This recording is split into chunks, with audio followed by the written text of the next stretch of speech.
Sometimes you'll hear me talk about photos that I took that are kind of similar to other photos and maybe inspired by other photos.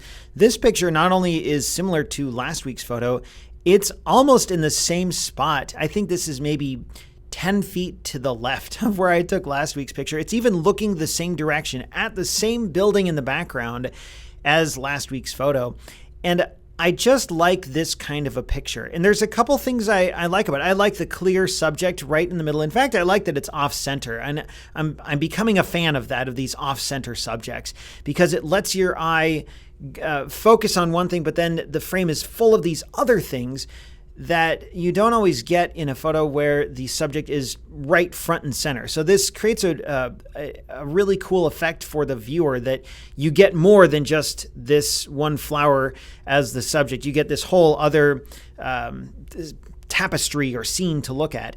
And you also get these cool background bokeh artifacts. Last week I talked about how there was that one particular spot of light that was shaped like a football on the right-hand side. Here you've got a lot of spots of light, and it's interesting to look how they change. So there's one right in the middle, that one bright white one, and that, just like last week, that's a passing car, and the light was reflected off the windshield or something. But then as you go down, you see they're starting to change shape a little bit down into the left, and you go up and to the left, and now they're much more curved. They're like that football shape, and that's an artifact of the lens bending the light. And it's one of the cool things about shooting with a nice big prime lens, or a nice big aperture on a prime lens, is you get those, the light is manipulated in ways like that. Even if you look way on the bottom right, in the very extreme bottom right, there's one of those football shaped splotches of light.